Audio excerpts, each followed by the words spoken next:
Well, hello everyone. If you don't know me, my name is Morgan Malcolm and this is my channel, Love Where You Live. So today I want to first start off with saying I hope everyone is staying healthy and safe and following whatever regulations there are where you are living. That was why I actually wanted to come on today to give you guys some updates on what's happening with real estate right now, what restrictions there are, how we're getting around things, and kind of predictions on where I think we're headed. So let's go ahead and get started. So before any of this started, Colorado was going into a pretty big seller's market where there were a ton of buyers, but not enough houses. So sellers were getting multiple offers to the point of like 10 to 15 offers within the first few days of being on the market, substantially over asking, and people were just doing anything they could to get properties. I've had active buyers for the last couple of months and they were in that pool of, in that bidding war. So when we started with our social distancing in Colorado, I noticed a big decrease in the number of buyers that were out looking at the same time with us. So prior to the social distancing, there would be multiple people showing the house at one time. During the social distancing, we still had some of that, but not to the extent that I saw before. So there were a big decrease in the number of buyers and houses weren't getting quite as many offers. They were still getting 2 or 3, maybe 4 pretty good offers within the first few days, but not that 10 to 15 that we were seeing just a few weeks earlier. So now that we are at shelter in place or stay at home, it is decreased substantially. This has caused quite a few issues for getting people out to properties, and we'll talk more about that just in a minute. So let's talk about how all of the restrictions in the shelter in place or stay at home has changed real estate. So once that was issued, real estate was considered one of the essential services. So it is allowed to still conduct business, but it is not a free-for-all. We're not just going about business like we normally did. So luckily for us, we live in a day and age where a lot of things were already being done online. So we were signing documents and contracts, disclosures, all of that electronically. We get our title work electronically, we get reports and all of those things done through email and electronic signatures. So that was one thing that we luckily already had in place. But there were a handful of things that we had in person. Traditionally is just how it was done. So things like the initial showing, the earnest money, picking it up and dropping it off somewhere, then the inspection, appraisal, and survey if they're doing one, final walkthrough, and closing. So all of those were done in person, either by an inspector coming, the inspector and the buyer, inspector and agent, any number of people would be at the property at one time. So clearly that causes issues if we're either social distancing or now even further going to shelter in place. So what are we doing to combat that? Well, it depends on the situation. Properties that are vacant are having a much easier time. Obviously, there's no one there to disturb and we don't have as many issues with that. Properties that have someone living in it, we have obstacles to get around because clearly they would need to go somewhere to have a showing. So they have to figure out that part. What we are leaning more towards is doing more virtual tours and more just online photos. So if your buyer is high risk or if your seller is high risk, you may or may not want to take them or have someone come to the property. So what we're doing is an agent like myself could go to the property and do a video chat while I'm walking through and show my buyers the property. The listing agent could do the same thing. The homeowner could also do the same thing, although that's less advised from me. And we can do things that way. There are sellers that if they're living at home and high risk, either themselves or someone in the house is high risk, they've just cut off showings completely. No one's allowed to go to the property. Now you can see this can cause several issues with trying to get a property sold, but it's not impossible. Again, we're doing the virtual tours and kind of video conferences to kind of combat that. And then we're trying to put in some deadline that the buyer would go actually view the property in person. So by, we're hoping that our stay-at-home order is through April 11th. As long as that's not extended, we can put a date that by April 15th, the buyer would go to the property. So something can be written into the contract to kind of give them another chance to see it and have a chance to back out if for some reason the house isn't what they thought it was. But this is obviously not ideal and, riskier for a seller to accept. So there are several issues coming up. I would advise any of my sellers that don't have to move right now to just hold off on selling. But if they want to sell, if there's any way for them not to be at the property. So the best case is to have a vacant listing right now. That one can go pretty easily, and we do a lot of things just like normal because there's no one to disturb at the property. Things that we're doing if we are going to showings and things I was doing during social distancing. We are waiting for whoever is either in the property, so if there's a showing ahead of time or one behind us, whoever is in is one group at a time. So we're not overlapping showings right now, and we have waited outside for people to finish up inside so we can go in without disturbing anyone and being within that, bubble of the 6 feet and not being close to anyone. So that's one thing we're doing different. I am also really conscious of making sure I'm the one touching anything. I wash my hands before I go to a showing. I wash my hands when I get back home. And I'm making sure I'm the one opening the doors. I'm the one turning on and off lights. Or pretty much right now we're just leaving things as we see it. And we're trying to touch the least amount of things possible. So we basically are there to just observe the property but not disturb anything and not try to leave anything behind or pick anything up from the people that live there.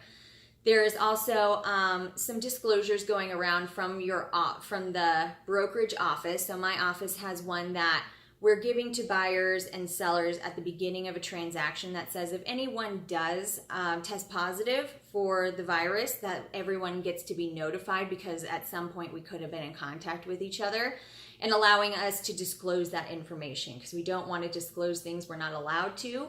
But if everyone gives permission up front and they're all okay with that, then that kind of alleviates that issue. So that is kind of taking care of the showing situations. So next we would have, when you get under contract, you have to drop off earnest money. So traditionally, I would go and pick up the earnest money check or whatever it is from my buyers and then take it over to a title company. And my buyers that I got under contract like 2 weeks ago, this was still allowed because we were just doing social distancing. Now, they are not allowing this at all. So what is happening is we're asking buyers to either wire earnest money directly from their bank to the title company, or we're having title companies have these apps that they are rolling out now that allow you to transfer it to the app, which is similar to the wire. So those are the options that we have. They are not accepting anyone coming to title companies, especially since there's not many people there anyway.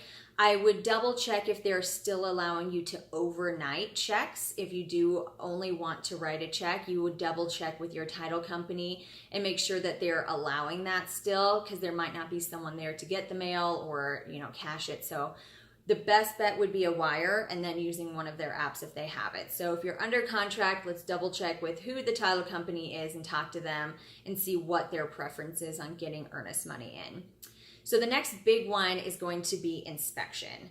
So traditionally the buyer hires the inspector and then they have the right to be there during the inspection, and sometimes the agent's there as well. Well, when I went to schedule this last inspection, one of the companies said that they would not inspect it if there was someone living in the property, and this house did. Two of the companies said that it was fine, but they asked that the homeowners not be present. So now that we have the stay-at-home order, this still comes up with the issue of where do these people go when they're not supposed to do anything? And what our advice is just try to time it. So try to time it that you need to go to the grocery store during the inspection, or you need to go and do something, maybe just take a drive, go for a walk with your family, something that makes it so you're not in the house but not breaking the rules. So in Colorado, we're still allowed to go outside and do recreational kind of things to get physical activity. So maybe go for a hike on a very open path, something like that, to give us some time, because inspections take, anywhere from 3 to 5 hours depending on the size of the house. So inspectors are allowed to go to property still. They're still allowed to conduct that business as one of those essential services. So it shouldn't be too hard. The problem comes up when there is work that needs to be done. So let's say you find out there's some structural issues or something needs to be painted or something happens where you need work before closing. This is common with FHA. So if a house has chipping paint, it has to be painted before the appraiser actually comes out, or else it becomes an issue for the appraisal. So what we're having a problem with is people being able to schedule work. With workers not being as readily available, there's just less for us. It's harder to schedule. They're farther out. So we're looking at 3 to 4 weeks out for getting work done, which does not work with most deals that are about 30 days. So that could become an issue if you do have something come up on the inspection. So just keeping that in mind. And right now we're having everyone just work together. You know, this is not a normal market situation, anything for anyone. So communication is going to be key, and just talking to everyone and figuring out what can we do, what are our options, how can we work around this, and just doing our best to keep things moving. So inspections are pretty good. Buyers, I'm advising not to go to them. They can talk to the inspector afterwards. The inspectors also are asking not to have buyers there. They want to limit their contact and exposure as well. So, you know, just talking to the inspector afterwards about any major things that they came up, and then you get a full report. So that one's not too bad. Appraisals have had some changes. So we had some temporary changes made so that not all appraisers are required to go to the property right now. So before we were having some appraisals done by computer generated, so they didn't actually visit the property. Then we had drive-bys where they would do some computer and then drive past the property just to make sure it was, you know, standing and looking in decent order. And then there's the appraisal where they have to walk through the property and check on everything. So this is going to be one where we had more approvals for the drive-by and computer-generated appraisals and less in-person going through the house because of everything going on. We're limiting contact with people. So you would check with your lender on what is required for that loan. It's going to depend on what's required. If it is still required to have the appraiser walk through the property, again, we need to schedule it with the sellers if they're living in the property to vacate just during that appraisal so that they limit their contact. And then we're also asking sellers, you know, anytime someone comes into your house, just go through and sanitize those heavily used areas. Things like doorknobs, light switches, you know, sliding doors, anything someone would normally touch if they're going through the house, looking through things, especially handrails, all of those things, just go through and disinfect. Might as well just be safe and go ahead and do that every time someone comes over to the house. So surveys are mainly the exterior of the house, so this hasn't been too much of an issue. They're still able to come out and do that.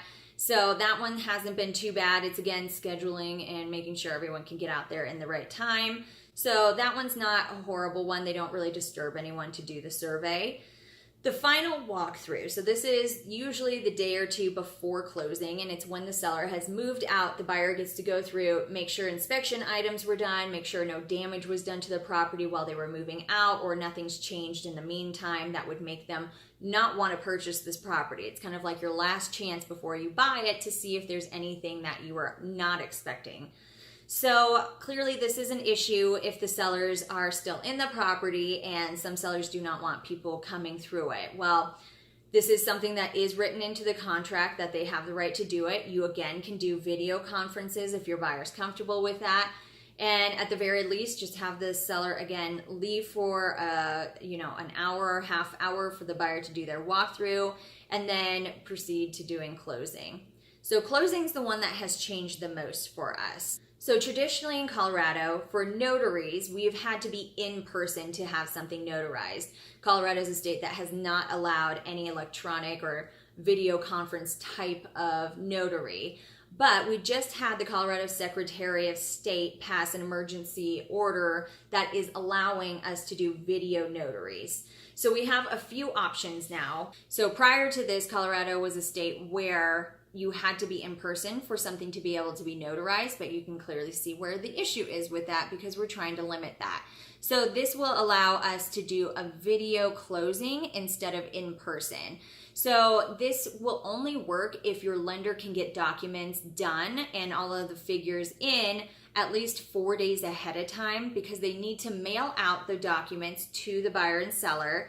We have to set up a video conference with the closer and the agents and possibly lender and buyer and seller. We need to go through it, sign it, and then they need to send it back to the notary by our closing date. So we have to have enough time to do all of those things and get things back and forth to everyone. If the lender is on a tight line and they're not going to be able to do that, we can go ahead and do a curbside closing. So the curbside closing is set at the title company. The buyers would basically, or sellers would drive to the closing, call them when they get there. Someone from the title company would come out and hand them all of their packet. They would open it, and then the title company representative would go back in, give them a call, and they would do basically the closing over the phone. And then when they're done signing everything, the closer comes back out, grabs the packet, and then goes and notarizes everything. So that's another way we can do it. As of now, those are the best options that we have. Clearly, the mail out would be ideal, but if the lender can't do that, or for some reason the buyer or seller doesn't have access to the right technology, so you have to have internet, you have to have the video conferencing software able to use and be able to do that, that would be the other option, is just a curbside closing. So that's kind of taking care of how that's working. So we are still getting transactions through. I had a closing yesterday. I have one coming up on the 10th. So things are still moving, but a lot of things are going much slower. So we just don't know what's going on. We don't know where things are headed, and a lot of buyers have pulled out because of that. Also, a lot of buyers who have, been laid off recently can't purchase something now. So that can change your situation, which is in, possibly a temporary hold on things. So in my mind, as soon as this gets cleared up, because we did have such a shortage and such a demand for properties, I think as soon as everything starts getting back to normal, we are going to have a huge surge of people trying to buy properties. As long as they get their jobs back and everything kind of starts running again, we're going to have everyone kind of jump back in where they left off. So that is my prediction. Although I do think we're going to be farther along than the April 10th deadline that we have, or I'm sorry, the 11th for our stay-at-home order. I think it might be extended, but after it's finally lifted, I do think we're going to have a big increase in people trying to buy again, which also causes that price to go up, overbidding, all of those things coming right back. And I think it's going to be even stronger than it was last year. So we'll see what happens. But again, if you are needing to buy or sell a property, if there's a will, there's a way. Work with everyone that's in your deal just to communicate and make sure everyone's just on the same page. We're all trying to get things closed and moving along. So it's going to take some creativity, some perseverance, and just keep pushing along to get things through. I hope this helps give you some ideas on what's happening, how we're still conducting business, and just some ways around some of the issues that have come up with being, social distancing and staying at home. If you haven't yet subscribed, please hit that subscribe button and the notification bell so you know whenever I upload new videos. And thank you for watching. I'll see you next time. All right, bye.